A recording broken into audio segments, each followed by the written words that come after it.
오늘 주시는 말씀은 사도행전입니다. 사도행전 2장 42절에서 47절까지.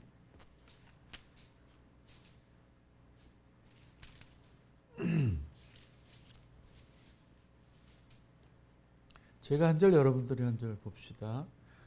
그들이 사도의 가르침을 받아 서로 교제하고 떡을 떼며 오로지 기도하기를 힘쓰니라.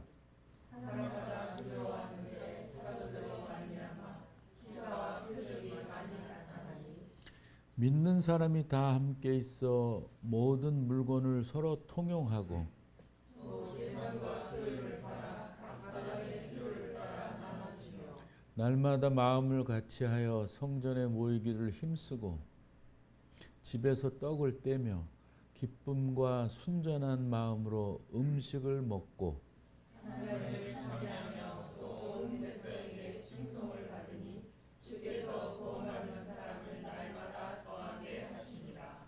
아멘. 찬송가 221장 같이 부릅시다. 아멘.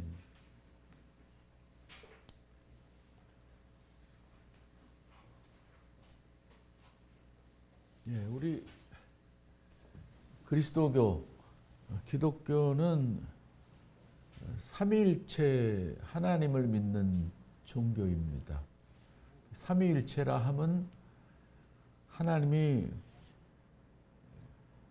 세 분의 모습으로 보인다라는 얘기고 세 분의 모습으로 일하신다라는 그런 얘기예요. 성경에 설명되어지는 하나님을 우리가 보게 되면 그렇게 일하시는 분이에요. 성령도 하나님이시고 하나님도 하나님이시고 예수 그리스도도 하나님이신 것으로 우리들에게 증거하고 있습니다. 삼위가, 그러니까 하나님과 성령과 성자가 한 몸이 되어서 일하시는 그런 하나님이시다. 우리가 믿는 신은 그런 분이시다. 이런 얘기. 근데 어떤 문제가 있냐면은 그 삼위일체 하나님을 설명하기란 매우 어렵습니다.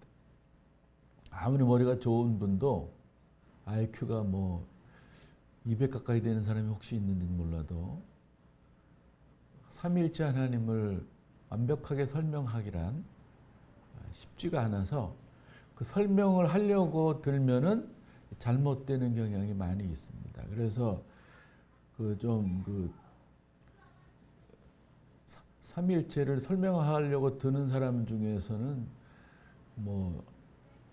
신학적으로 좀 견해가 깊은 분이 아니라 이렇게 선무당 사람 잡는다고 이렇게 설계 신학을 한 사람들이나 그냥 일반 목회자들 중에서 아무렇게나 신학적 배경도 없이 삼위일체를 설명하는데 그런 것들은 다 한계가 있고 문제가 있고 잘못 이해된 거라고 볼 수 있습니다. 그래서 여러 모양, 그러니까 하나님이 여러 모양으로 우리들에게 나타나신다. 이런 식으로 얘기를 하는 거, 이거 문제이고, 역할, 하나님이 이런 역할, 저런 역할, 어머니 역할, 부인 역할, 자녀 역할을 한다. 이런 식으로 하면 안 되고, 그 다음에 이렇게 성령과 성자가 성부에게 속해 있다. 이렇게 얘기해도 또 안 되는 겁니다. 동격이신데 함께 하시는 거기 때문에. 그래서 여러 가지로 사람들이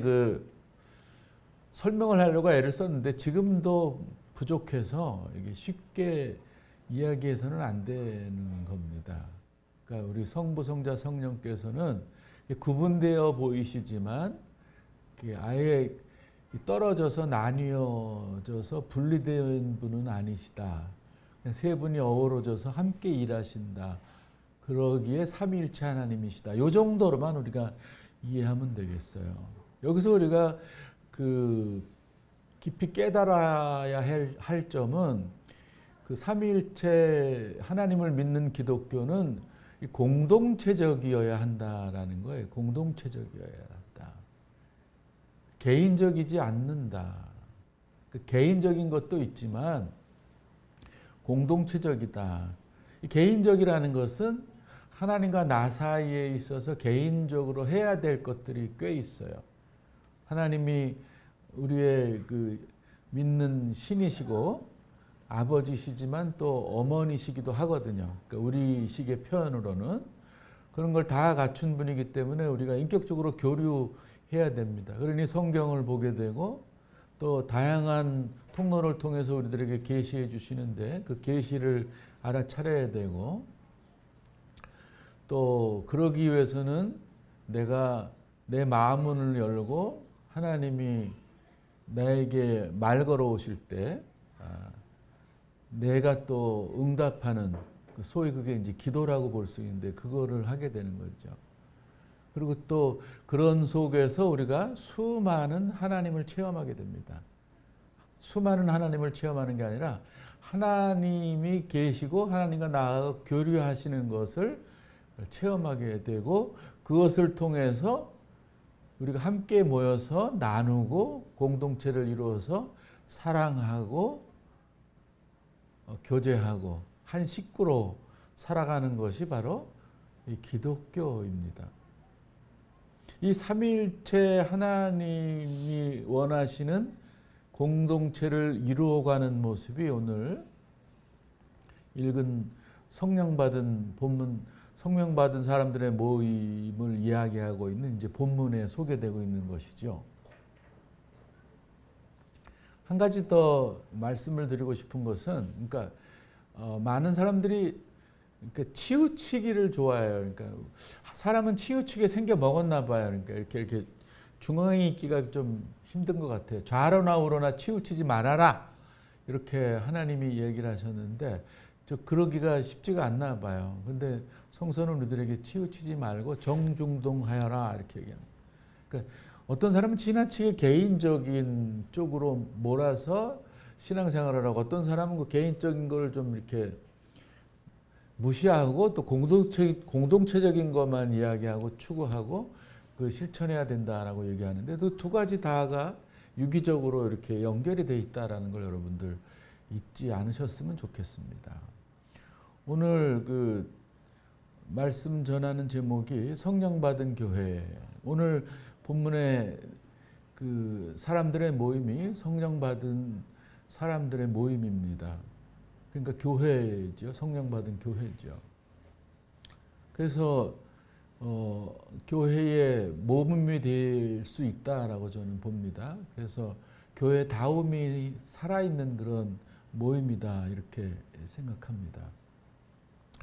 지난주 중에 저는 시사 뉴스 이런 거 이렇게 보기를 좋아하거든요. 체질적으로도 좋아하고 또 목사기 때문에 다양한 것들을 이렇게 취하려고 애를 쓰는데 PD 수첩이라는 걸 하더라고요. PD 수첩 화요일 저녁에 옛날에 온 나라를 떠들썩했던 그 만민중앙교회 아시죠? 지금 거기 그 수장이라 그럴까, 뭐 교주라 그럴까, 목사라 그러고 싶은 마음이 전혀 없는데 그 사람 이제 구속되어서 지금 수감 중이거든요. 근데 그 이후에 그 딸들이 교회를 하나 세워가지고 2,000명인가를 끌고 나와서 더 어이없는 짓거리들을 하고 있더라고요. 구속된 그 교주 그 사람의 그 전신 그 초상화 그림을 뭐라 그래요? 그 이름을 부르던데 이렇게 예를 들면 송중기 큰 그림 갖고 막 이렇게 그 옆에서 사진 찍고 하잖아요. 그 이름 뭐죠? 네? 등신대? 하여튼 그걸 갖고 막 인사를 하고 야단이에요. 그러니까 그 전신 초상화를 놓고 막 그러고 그 딸들이 이렇게 그 전부터 딸들이 깊게 개입을 했더라고요. 이 사람의 그 문제에. 그게 교회인가 싶기도 하고 종교 집단처럼 되고 하나는 화가 나는 건 뭐냐면은 그 헌금을 강조하는 거예요. 헌금이 중요하긴 해도 이렇게 그런 식으로 그 영적인 학대를 하면서 착취를 해서는 안 되거든요. 그러니까 기초생활수급권자 할머니가 계세요. 그냥 초급 목표하는 분이에요, 원래도. 근데 그분이 그 교회에 속해 있어가지고서는 이게 성경, 헌금을 강요하니까 그래야지 좋은 믿음으로 또 천국에도 좋은 자리로 간다 막 이런 식으로 이제 얘기를 하니까 이분이 뭐 먹을 거 먹지도 않고서는 500만 원을 헌금을 했대요. 그랬더니 그 주변 사람들이 가보니까는 그 음식들을 주워 먹더래요. 주워 먹고 뭐 그 교회에서 주는 그 국수 남은 거 이렇게 가져와서 얼렸다가 녹여서 먹고 겨울에는 불도 안 떼고 그렇게 사시더래요, 노인이. 그게 뭔가요, 그게? 그건 교회가 아닌 거죠. 그 정도는 아니지만 교회 다음을 잃은 모습이 많이 있거든요. 그래서 우리 교회도 뭐 교회 다음이 다 있지는 않겠죠. 그래서 좀 상기하고자 이 말씀을 나누고자 합니다. 우리 교회도 우리 모든 성도들이 교회 다음을 좀 기억하면서 그리스도인 다음으로 살아가자라고 좀 상기시켜 드리고 싶어서 이 말씀을 전하게 됩니다. 오늘 본문 말씀을 읽으면서 제가 몇 가지 토픽을 이렇게 찾게 되었습니다. 이 42절에 보면은 사도들의 가르침을 받아 서로 교제하고 떡을 떼며 오로지 기도하기를 힘쓰니라. 그러니까 늘 배우는 성도들이었다. 교회 다음을 우리가 이루어가는 성도가 되기 위해서는 늘 배워야 된다. 여기서 사도의 가르침을 받았다 그랬는데, 그러니까 뭐 꼭 그 지금으로 말하면은 뭐 목사의 가르침도 중요하겠지만은 여러분들이 좀 그 다양하게 배우고 알려고 노력을 해야 된다 이 말입니다. 그러니까 성경 공부도 좋고 또 여러 가지 그 신앙적인 외의 것들도 배우려고 애를 쓰는 그런 사람들이 되어져야 됩니다. 그리고 우리가 핵심적으로 기독교 본질을 안다고 해도 우리가 그거를 기억하려고 애를 쓰지 않으면 잊어버리게 돼요. 제가 누누이 말씀드리는 건데 그리스도인이 되기 위해서는 예수님의 그 세 가지 시험을 잊어버리면 안 돼요. 꼭 그걸 기억해야 돼요. 돌로 떡을 만든 일, 성전에서 뛰어내리라고 한 일, 그 다음에 산 꼭대기 가서 절하라고 한 일, 이거 비유거든요. 그러니까 돈과 명예와 권력을 마음에 두는 것은 그리스도인 될 자격이 없다라는 거거든요. 이제 그런 것들을 늘 기억하기 위해서 계속 그 재차 가르침을 받고 재차 내가 성경을 보면서 또 깨닫고 수용하고 받아들이고 또 반성하고 성찰하고 그러는 거예요. 그런 것들이 반복입니다. 우리는 왜냐하면은 계속 망각하고 또 사탄 마귀들이 우리들을 그렇게 그런 것들을 잊어버리고 망각하고 그리스도인 되지 않은 모습으로 살아가라고 자꾸 이렇게 꾀임을 하기 때문에 그렇습니다. 그래서 우리들은 늘 배움의 길에 배우는 자세 속에서 살아가야 되는 성도가 되어야 된다. 그래야 우리는 이 초대교인의 아름다운 모습을 조금이나마 유지하며 살 수 있다. 그 다음에는 이제 교제. 그러니까 친교죠, 친교. 우리들은 성도의 신실한 교제를 나눠야 돼요. 그러니까 옛날에 그 제가 젊을 때 이제 부목 살 때 이제 큰 교회들은 이제 구역들이 있고 뭐 이러잖아요. 이렇게 제가 가끔 이제 그 구역들 모임에 가서 뭐 말씀 전해달라고 그러고 이제 하면은 가서 말씀을 전하고 후에는 꼭 이제 뭐 밥을 먹고 뭐 이야기를 나누는데 뭐 밥 먹는 것까지는 좋겠어요. 뭐 아주 잘 차려놓고 뭐 맛있게 먹는 건 좋은데 그 이후에 그 교제를 보면은 신실한 교제라기보다는 안 신실한 교제더라고요. 그러니까 뭐 남편 흉보는 거, 뭐 여성들이 주로 많으니까. 그 다음에 이제 뭐 자랑거리들 이렇게 늘어놓는 거, 뭐 이런 거, 이렇게 뭐 집이 올랐느니 뭐 안 올랐느니 뭐 이런 거. 그러니까 굉장히 물질적인 차원에서의 그 자기가 잘된 것들, 또 자기가 바라는 거, 기대하는 거, 뭐 이런 것들만 주로 얘기하고 뭐 이웃집 저 사람들 흉보고 또 뭐 다른 교인들 흉보고 뭐 이러는 거더라고요. 뭐 말은 흉을 안 보는 건데 그냥 남의 얘기를 하면서 그냥 하루 종일 지나더라고요. 뭐 그것도 뭐 그냥 시간도 정해진 게 없어요.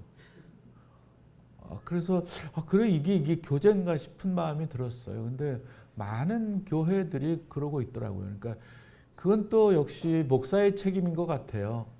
모여서 교제하는 방법을 제대로 가르쳐 주질 않았기 때문에.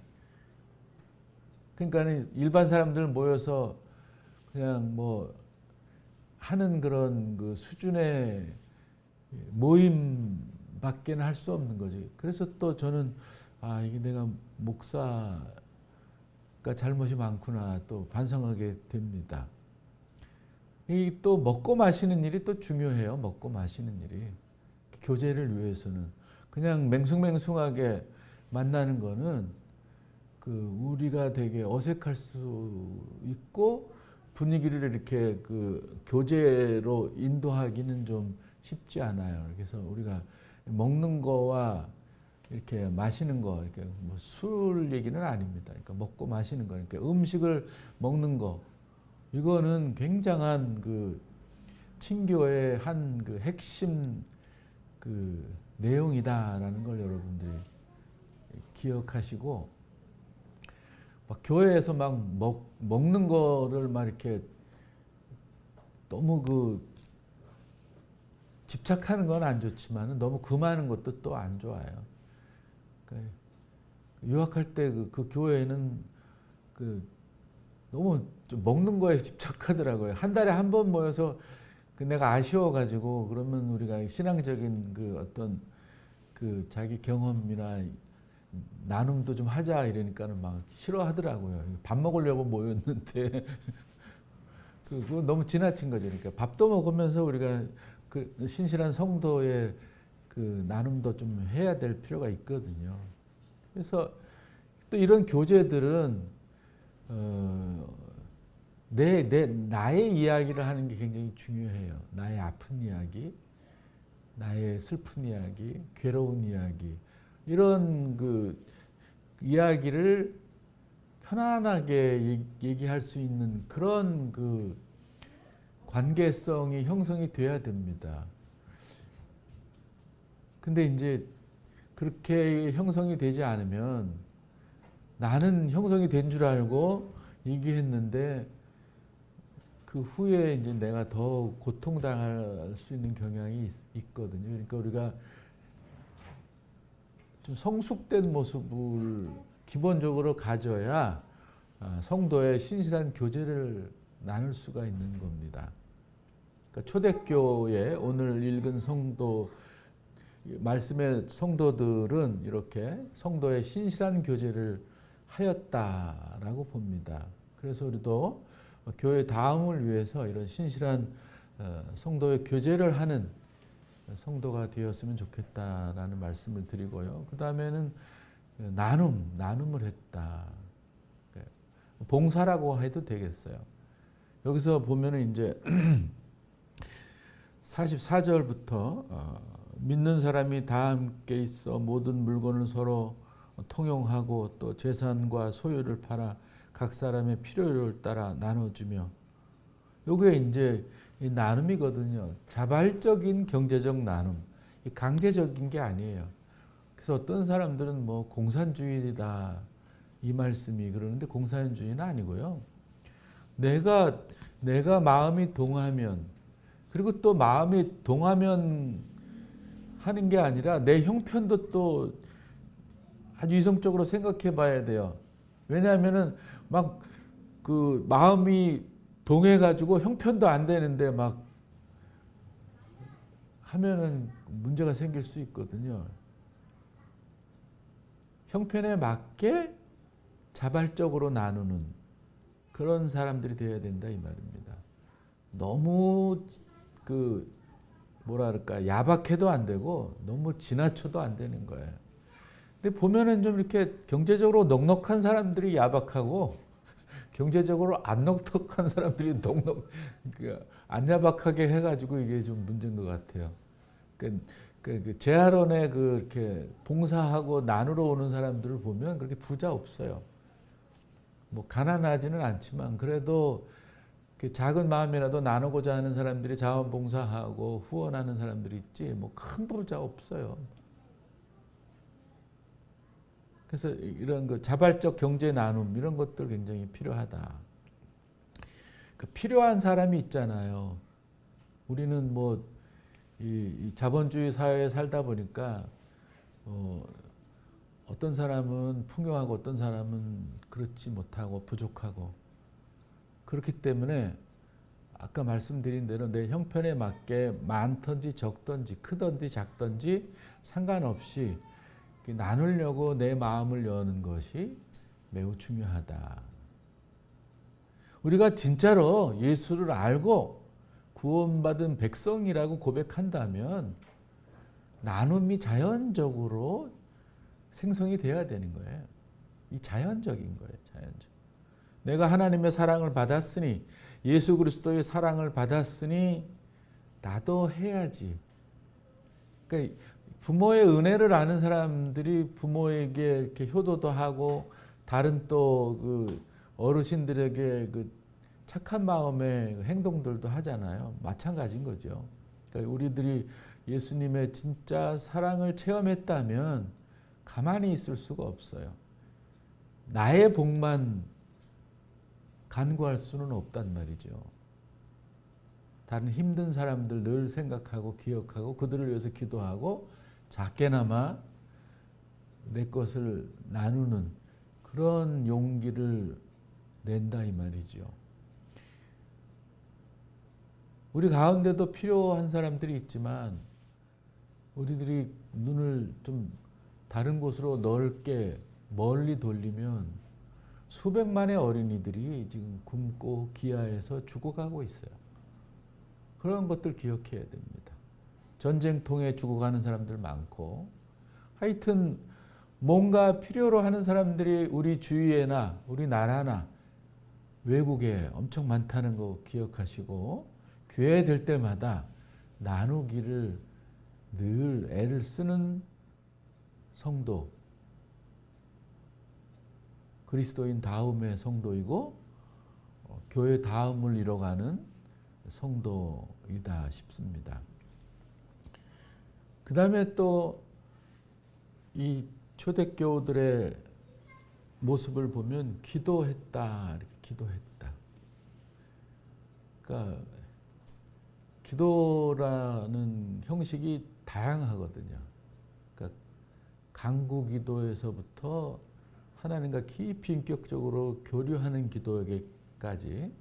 근데 많은 분들을 보면 이제 기도를 간구만 하는 수준인 걸 볼 수가 있는데 우리는 기도 안에서 하나님과 신실한 관계를 유지해야 되는 거예요. 인격적으로. 하나님의 뜻과 섭리에 순종하기 위해서 하나님의 음성을 듣기 위해서 하는 기초적인 신앙 행위인 거예요. 기도하지 않는 사람은 사실 신앙이 있다라고 평가 못할 것 같아요. 기도 안 하는데, 하나님하고 교류 안 하는데, 말씀을 보면서 하나님의 말씀을 듣고 기도를 해야 되는데 그게 멈춰졌다면 하나님하고 무슨 관계예요? 그러니까 부부간의 대화가 끊겼다. 아무 말도 안 한다. 이거 위험한 거거든요. 마찬가지인 거예요. 하나님과 끝없이 대화를 해야 되는 거예요. 기도 안에서 성경 말씀을 보면서. 하나님은 쉬지 않고 우리들에게 말씀을 하신단 말이에요. 우리의 관계를 통해서도 그렇고 우리의 모임을 통해서도 그렇고 우리의 경험하는 일을 통해서도 하나님은 늘 말하세요. 그 말씀을 들으려고 늘 귀를 기울이고 그 말씀을 듣고 또 내 얘기를 하는 것이 기도예요. 그래야 우리가 성숙하게 되고 또 그것이 기본이 되어서 아까 사람들끼리 해야 되는 거 있잖아요. 뭐 나누고 교제하고 배우고 하는 걸 할 수가 있는 거예요. 이게 기초가 되지 않으면 아무 의미가 없어요. 그러니까 하나님하고의 관계가 제대로 형성이 되지 않으면 인간관계가 아무리 좋아도 그게 신앙적이고 그리스도적인 건 아니에요. 그러니까 이게 얼마나 중요한지 여러분들 다시 한번 상기하시기 바랍니다. 그래서 기도를 못하고 있다. 저는 그냥 뭐 오며 가며 그냥 걸어 다니면서 버스 타면서 택시 타면서 기도해요. 그거 말고 정기적인 구체적인 시간을 정해서 하나님과 독대하는 시간을 마련해야 돼요. 그게 뭐 긴 시간, 짧은 시간은 중요하지는 않아요. 제가 볼 때는 최소한 20분 정도는, 하루에 20분 정도는 여러분들 모든 걸 멈추고 하나님과 독대하는 시간을 가졌으면 좋겠어요. 더도 말고 덜도 말고 20분. 큰 시간 아니잖아요. 어떤 분은 그 시간도 없어요. 그럼 할 말 없어요. 그럼 그분은 2분만 하세요. 어쨌든 기도해야 돼요. 말씀을 들어야 돼요. 그러니까 성경 말씀을 피셔야 돼요. 이 기도가 숨이잖아요. 숨. 우리 숨 안 쉬면 죽잖아요. 1초는 숨 안 쉬어도 안 죽지. 한 10분, 3분 안 쉬면 죽잖아요. 하여튼 우리는 그러니까 죽어. 숨 안 쉬면 죽어요. 기도가 숨입니다. 죽으니까 기도하셔야 된다 이 말이에요. 이 성도들이 기도했어요. 그렇죠? 오로지 기도하기를 힘쓰니라 42절에. 그리고 또 그 말씀 또 있지 않나? 46절에. 46절에는 없네. 기도했다고. 그 다음에 이제 47절에 주목하면 하나님을 찬양하며 또 온 백성에게 칭송을 받으니 주께서 구원받은 사람을 날마다 더하게 하시니라. 그러니까 구원받은 사람을 날마다 더하게 하시니라. 교회는 성장해야 되는 거예요. 성장. 이거는 자연적 성장이에요. 아이들이 키 크는 것처럼, 아이들이 자라는 것처럼.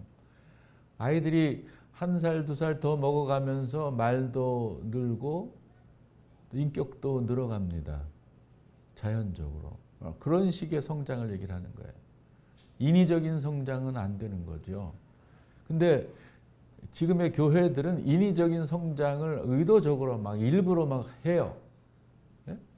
그래서 막 그렇게 인위적으로 막 몇 년 안에 성장한 교회를 막 부러워하고 또 칭송하고 하나님의 하나님이 엄청 크게 사랑하신다면 이렇게 호도하고 그거 아니거든요.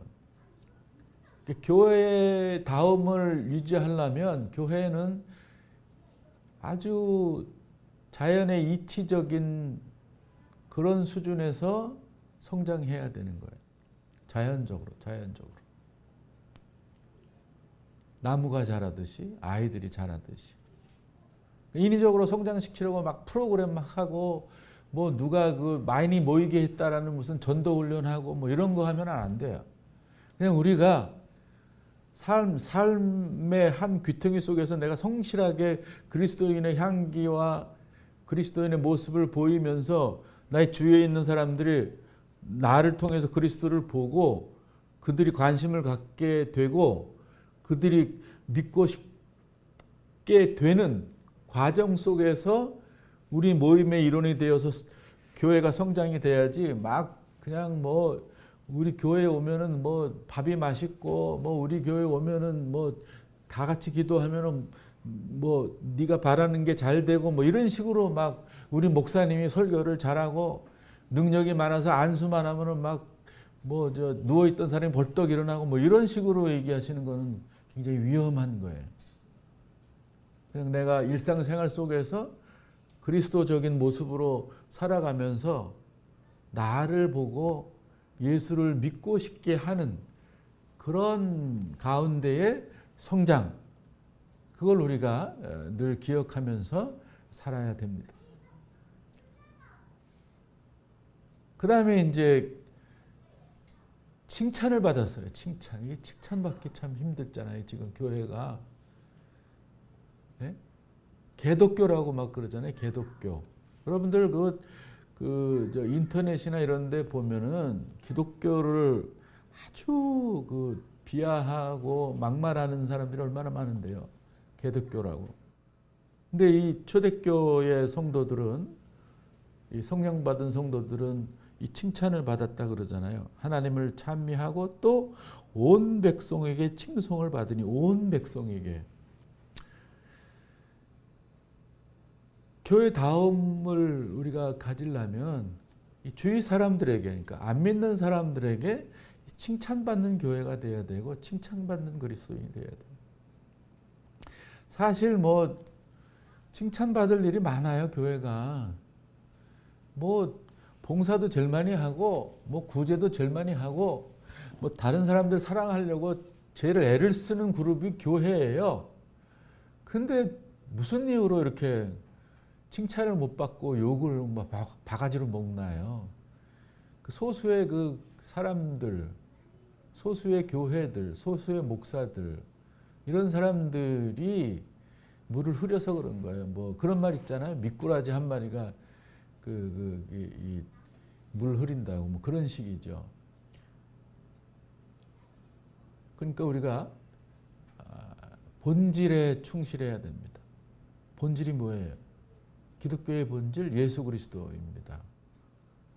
예수님의 삶이 무엇인지 늘 기억하면서 그 본질에 충실하려고 애를 쓰면 아까 말씀드렸던 기도하고 배우고 나누고 교제하면 요 성서에 나오는 요 성도들처럼 하면 우리도 내가 칭찬 안 받고 싶어도 다른 사람들이 칭찬한다라는 걸 우리가 잊지 맙시다. 우리가 본질에 충실하지 않으면 비난받을 수밖에 없어요. 비난을 피할 수가 없어요. 그러니까 이게 가끔 제가 자주 말씀드리는 건데 구원받기는 쉬워도 구원받은 사람으로 살아가는 거는 쉽지 않아요, 여러분. 그러니까 이렇게 해야 되는 거예요. 늘 기도하고 배우고 나누고 교제하고 해야 내가 구원받은 사람의 모습으로 당당하게 살아갈 수 있습니다. 전 좀 그리스도인들이 이제 당당하게 살았으면 좋겠어요. 자존감을 가지고 당당하게 그리스도인이라고 이렇게 막 가슴 활짝 펴고 세상에 나갔으면 좋겠습니다. 지금 그 세상의 형편이 그렇지 못해서 참 아쉬워요. 우리 임마누엘 하우스 성도들은 좀 가슴 활짝 펴고 교회 다음을 이루는 그리스도인으로 살아가기를 바라면서 이 말씀을 마칩니다. 기도합시다. 자비하신 주님, 오늘 성령 받은 교회의 모습을 말씀을 통해서 다시 새겨보았습니다. 저희들도 그들처럼 이 시대의 교회 다음을 이뤄가는 성도로 살아갈 수 있도록 성령 하나님 역사하여 주시옵소서. 성령 하나님 저희들 은혜로 충만케 하여 주시옵소서. 예수님의 이름으로 기도하옵나이다. 아멘. 자, 220장을 부릅시다.